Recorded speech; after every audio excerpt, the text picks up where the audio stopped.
Hey, what's up, fam? Before I get started, I'd like to say sorry for the squeaking sound in the background. As soon as I decided to start recording these videos, my cat decided that she wanted to get up and hunt her toys. But anyway, I didn't want to wait until she fell asleep again because I wanted to talk about this Kimetsu no Yaiba chapter. Because I gotta say, this one was crazy. This one has a lot of hype around it and a lot of stuff that I really liked.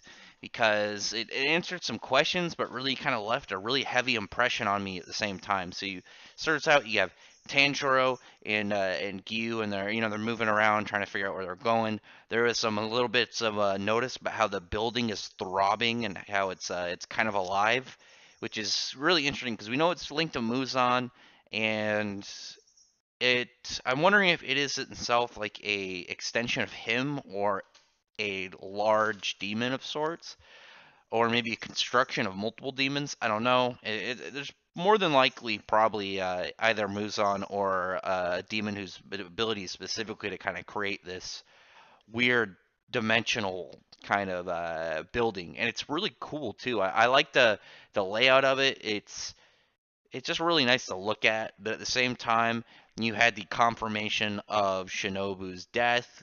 Pretty sad. Pretty weird though. Like her character, like it felt like she was getting built up pretty well, and then just that she got the axe, she got the completely killed off, and leaving it up for her future. What was it? Kanade, I think her name is pronounced, to take up her mantle and become a next pillar.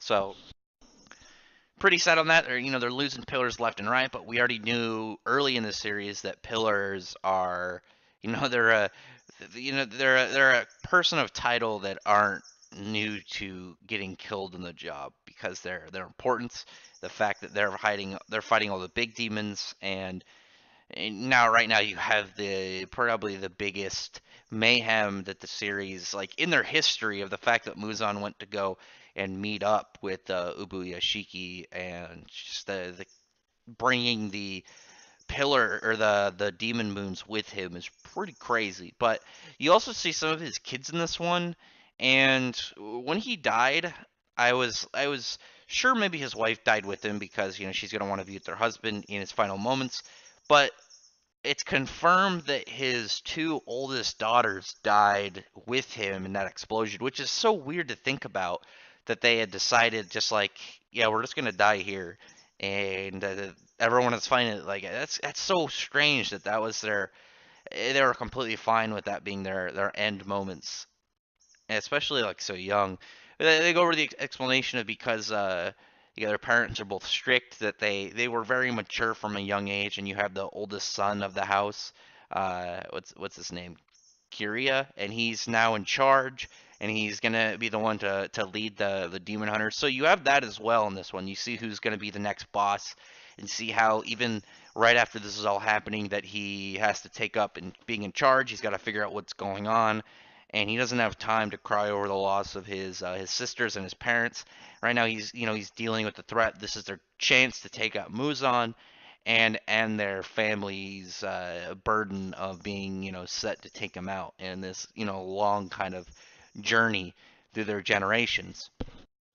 And he's accompanied with his two other Ubuji Shiki's two other kids. It's the new leader of the house's two younger sisters, and now they're kind of communicating through the birds to inform everyone what's happening. That's how they know that Shinobu is dead.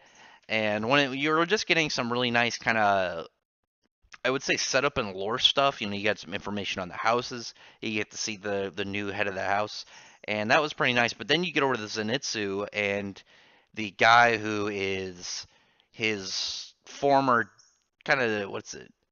I don't want to say, I guess his former disciple is really the best way to go about it, who also trained in the Thunder Breath, the same as, actually, no, his the Lightning Breath or the Thunder Breath? I'm getting a little confused because I'm trying to remember, because there was the pillar who was also that, but his, when he used his breath, it was loud, it was like thunder, and Zenitsu's is more speed.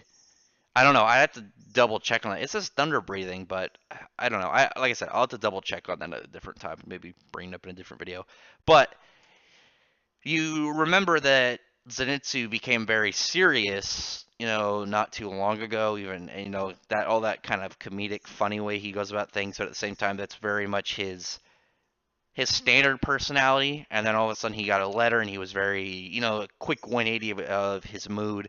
And here we figured out what that was. We had a little bit of information in the last chapter about, this guy is is also from his similar school.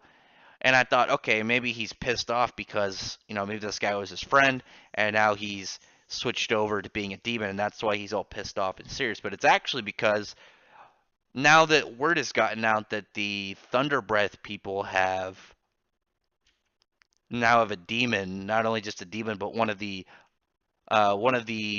upper six of the 12 demon moons has joined, abandoned his teachings and is associated with their name. That Zenitsu's grandfather, the teacher, the guy that he had, you remember from the flashbacks and whatnot, had killed himself because of the pure shame and pure dishonorment that he had on the fact that one of his disciples has joined up as a demon for Muzan. And it's really sad because he died alone. And what is it? The whole kind of layout with the when you commit seppuku, that you have to have someone is there to cut off your head to kind of relieve you of the agony. But he died alone, so the whole time he bled out, he experienced it all until that last moment. And it's pretty sad because this was such an unexpected thing, especially for a character like Zenitsu, when he's a lot of the time very comedic, very funny, and then all of a sudden just this 180 and you find out how severe what it was that kind of changed him like this. And I'm wondering how much of this is going to alter his character in the future. You're probably going to have a lot of points to his development kind of centering around this as it goes. And I'm hoping it doesn't completely steer away from his character at large, because he's fun, he's comedic value, but at the same time it's not overly drawn out and it's entertaining, but his character as a whole is still good.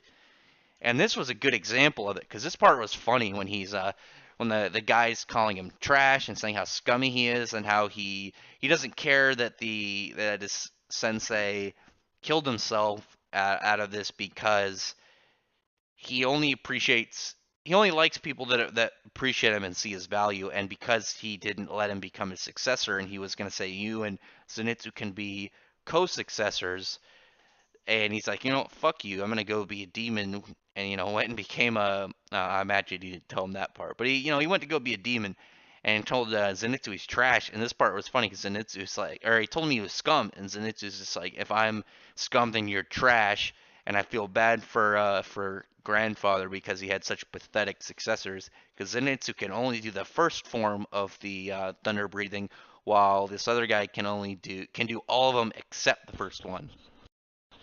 And you get to see a cool moment where he's using his thunder breath. You get to see a little bit more of that style that Zenitsu doesn't have yet. He uses distant thunder, where you get this kind of cool black lightning exude from him. Where within that moment, Zenitsu rushes by him and slashes his shoulder with his first form. And just him noticing how fast he is and how Zenitsu is just like a completely different person than the last time he saw him. And it's crazy when you see a moment like this for a character, and especially when we've only really seen him act like this when he's like unconscious and he's doing it through sheer muscle memory. But like seeing him like this as he is now, it's so interesting for his character. And this is really, I think, the first really interesting shift for character development within the series. You had lots of good ones. You had lots of ones that, like all the stuff with Rengoku. You had bits with Inosuke, Tanjiro, Nezuko, Gyu. You had a lot of stuff throughout the series, but I think this is the one that's like first really captivating to go on within it, at least for me. But I am really looking forward to seeing how this goes and seeing how this goes for Zenitsu's character in general. So we'll see how this progresses and where exactly the future takes his character from these events. But anyway, drop a comment below on what you think about this chapter. And if you're enjoying the series, this arc is pretty crazy. Like, I didn't expect to see this at all, but I am very much looking forward to the future and what it's to come. But other than that, thumbs up and like the video if you would. I'd really appreciate if you thumbs up the video and subscribe if you haven't. Maybe check out my other videos, and I appreciate everyone who's already subscribed. And I thank you all for listening. Bye.